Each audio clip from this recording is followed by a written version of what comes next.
Bridge Namuga omubaka wa Magola County saba okutegeeza eggwanga nti tumaze omwezi nga gumu ne wiiki 3 Ssembabule nga tetwebaka tuyigganyizibwa era tuyisibwa mu mbeera gy'ogamba nti si ya bulijjo nga ekitundu ekyo kyajjamu drones zitambuliramu abantu bambadde ebyambalo by'amagye.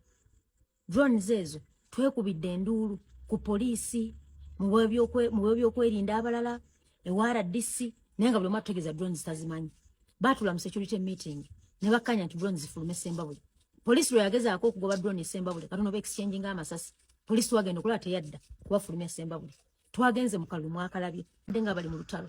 Batukozeeko buli fujjo byonna babikoze ne babba amaboxi ne bapritikinga ne bagoba abantu ku polling stations byonna ne babikola ne bakomekereza nga bampadde obululu 2500 ne tusirika saawa eno ndiira ku nsiko banoonya honorable Ovao drone zizo sinze nzekka bw'otuuka Ssembabule abantu bakoordinata bannamuga tebakyebaka mayumba abaali ba agent tebakyebaka oteeka okusayininga forms ku lwampaka ate nga babagoba ku polling stations kubanga n'okulonda kwagwabamu kisaawa 5 awala mukage box bazitwalirangawo nabo baagalidde kubanga effe waffe drones ezamanaginga akalulu ekyo ne tukigumira ne tutulugunyizibwa mu kika ekyo waggulu ennyo kakati saawa eno ndiira ku nsiko bannange njagala obategeeza nkooya ntulugunyiziddwa ekimala n'ensaba okutegeeza eggwanga kubanga ngenza okulaba nsobola okufiira mu kimugunyu Honorable Wanuvao duka wano duka wali saba okutegeeza eggwanga wabaawo ekintu useeko bano wammanga mubabuuzanga kyekya Ssennamuga kasita mulaba nga nfudde mu nkufa etategeerekeka kubanga kati ndi very unsafe nsirise naye ngenza okulaba nja kufiira mu kimugunyu asooka ye Honorable Hanifa Kawooya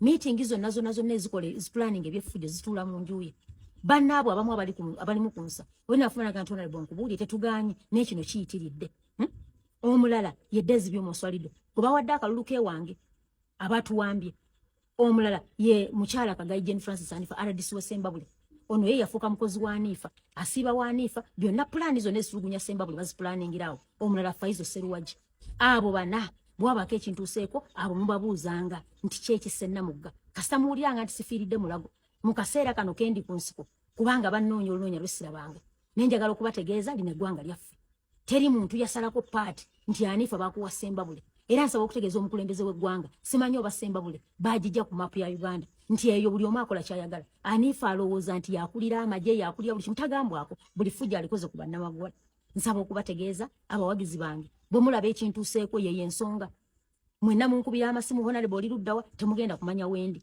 naye mumanye nti gyendi ndiira ku nsiko duka wano duka wali duka wano so nsaba okubategeeza byebyo yembeera bweto bwetambula musigale nga muli bakakkamu naye wabaawo ekintu useeko mbabagambye kubanga nkooye ekimala bakadde bange nkooye ntuusa okufulumya vidiyo eno nga mpulira n'ekyaye ekijja kijje oba bankuba masasi oba bankola ki kasita mutegedde ekigenda mu maaso nabyo Honorable Kuteesa hayo Magola South tugenda kulaba ngo yonna muga tumufulumye nze mwami Kuteesa njagala okutegeeza abantu be bannonda abantu be Magola County bakeera ku macha ne balonda Namuga Goreti ng'omubaka waabwe ate njagala kutegeeza ndimu obukulembeza era nja kubaweereza naye nkujjukiza ekintu eki ffe tubaddewo ebbanga ddene. A few moments later.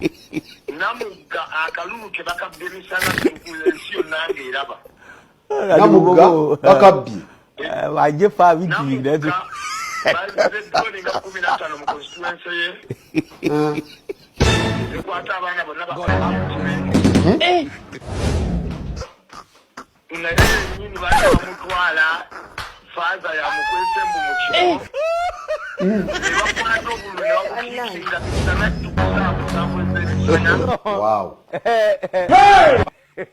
ne bagenda babadde bamulonze wabadde alina amaanyi ne bakuba abantu emboko obusukka mu 7 opolisi esukka mu 7 bonna ne babutwala Namuga yono wanuupu omukyalo yayogera ennyo oyo abambisa ensonga bannaye tuli Ssembabule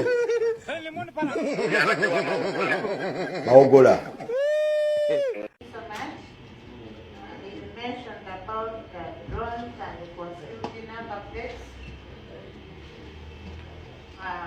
Members, as you well know that this election is like a wedding. TVET attracts some invited guests. so I believe there are so many people. so That's why you see security all around. However, I will not say that security is getting out of our hands. We shall handle, and you will believe me, there are many people, some are coming in to vote. You even mentioned about that someone mentioned that they are seeing so many vehicles. Of course, this is a national exercise, which is always once in 5 years. Many people feel that they are going to attract relatives and whatever to come and even protect their votes.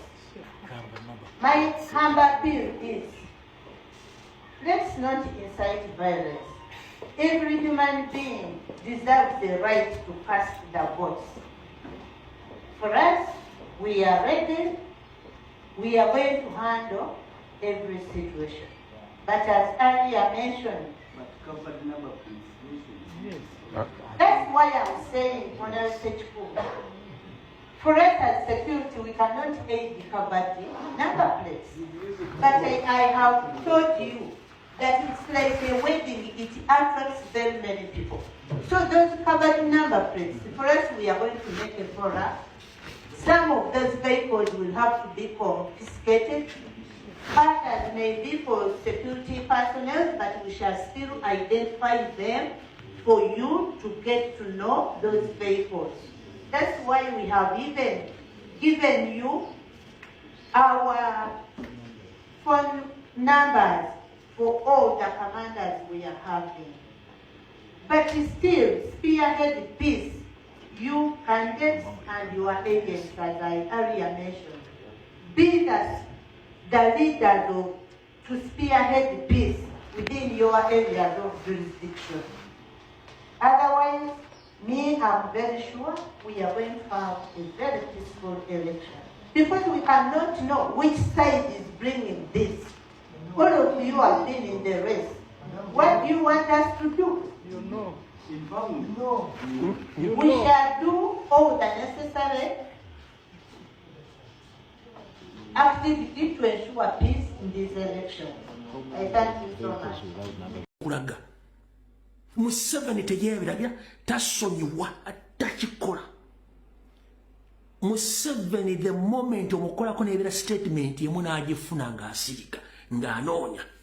Ye kyama kiri ekintu kimu, make people poor. Then after, they will come running for food because they want having food.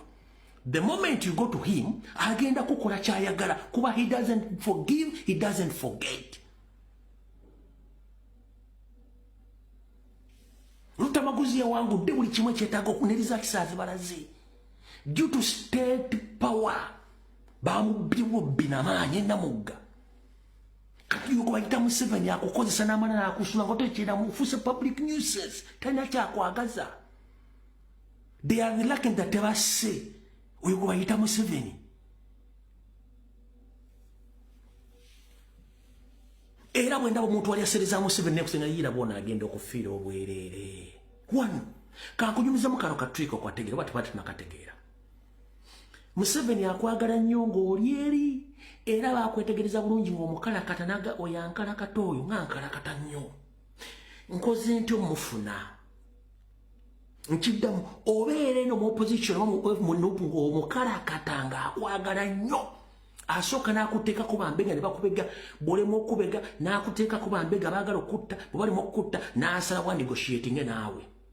The moment you accept to negotiate with him, nova joli n'akuleeta n'akuwa akasente ko you are finished. Lwaki? Tolina value added gy'ogenda kwongerako NRM naye tolina gy'ogenda mwongerako nkulayirira. Tolina value added gy'ogenda mwongerako nkulayirira. Abadde ayagala kujja egy'omukolerako damage n'akuteeka n'otasobola mukolerako damage nga tolina ky'osobola mwongerako kubanga you have nothing to add on him. Oyo gwe bayita Museveni.